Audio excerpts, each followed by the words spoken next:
All right, mates, welcome back to the channel. JL Scott Fishing. Hope everybody's doing well. Hope you guys caught the earlier video today about the Upper Potomac. Had a mate subscriber question regarding, which baits am I primarily using right now, given what we're seeing on the Upper Potomac now with the lower water levels compared to they were about a week ago, 7 to 10 days ago, come way back down. Plus the water temperatures dropping around 70 degrees. They were as high as like 81, 82. If you go back in the last week or so, towards the end of August, predominantly like what am I going for? And obviously I have spoken about this in other videos, but I tend to look for forage first. Okay. And identify what the forage is doing, in relation to how the smallmouth are going to relate to that forage, okay? Most of your forage that you're finding in lesser population densities than the last month, August, July, June, okay? The bait fish are smaller, okay? They're moving shallower, not deeper anymore. And you can see that relative. You're seeing less and less fish, at least I am seeing in the sections that I am in, less and less fish in the main part of the river like they were back in August. They're starting to move, okay? And in terms of baits, predominantly, this is the time of year right now when this triggers, okay? When we see these water levels and the water temperatures drop, that I come off and really keep my jig in my box. I'm a huge jig guy. I will throw the jig, throw the hair jig, but right now I'm going for spinnerbait and crankbait. That's what I'm doing, and I'm hitting them both in areas where there's current, and the same way you would fish these regularly, during the year. That doesn't change, but remember, they want oxygen, okay?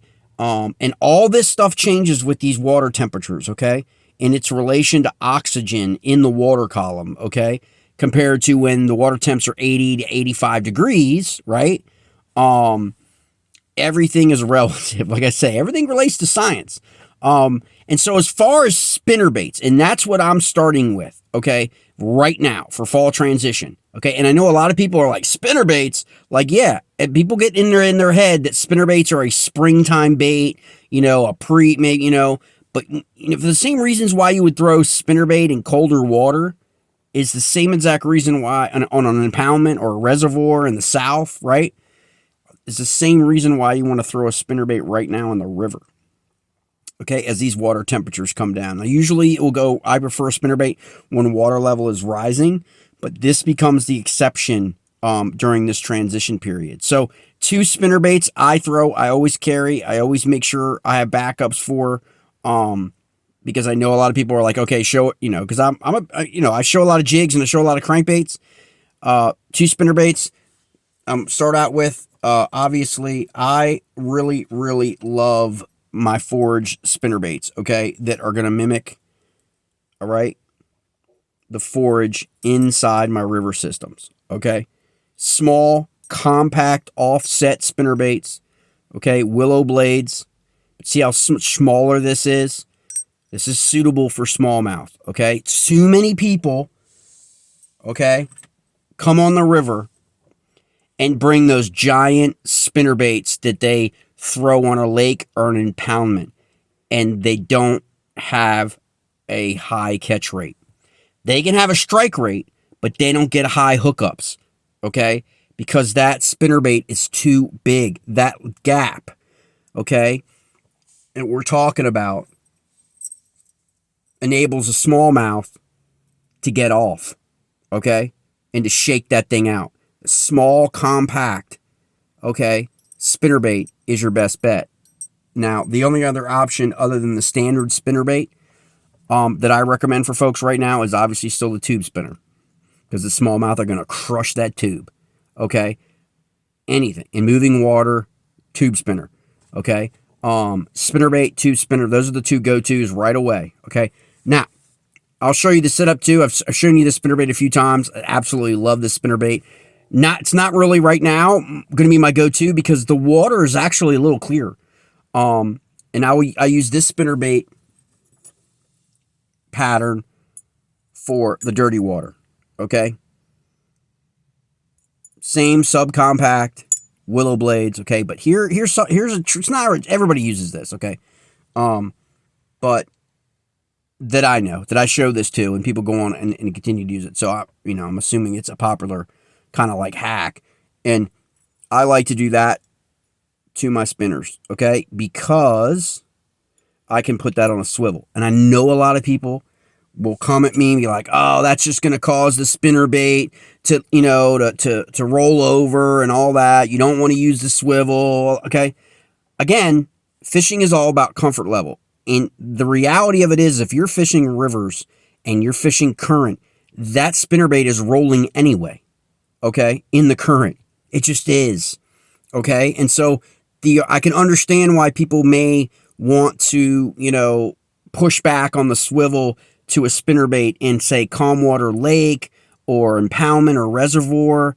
I can understand that. But for me, in the river, what it also does is it also provides another level of noise, because that spinnerbait hits that thin wire. Okay.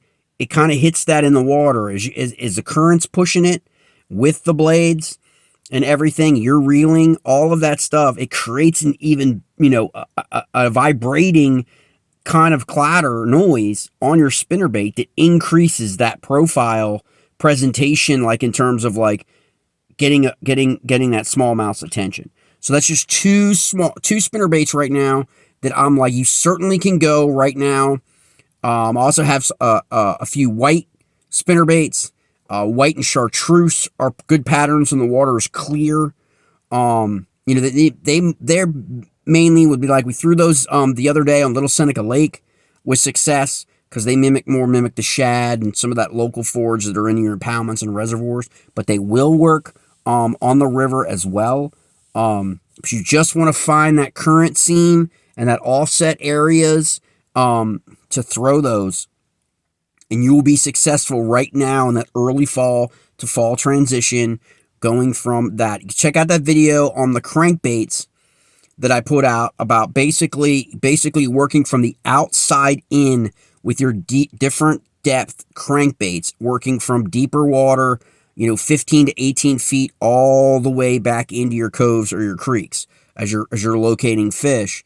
You can start with that spinnerbait as well, and then transition to the crankbait, depending on where you find the the fish at. I prefer going from that spinnerbait to that square bill.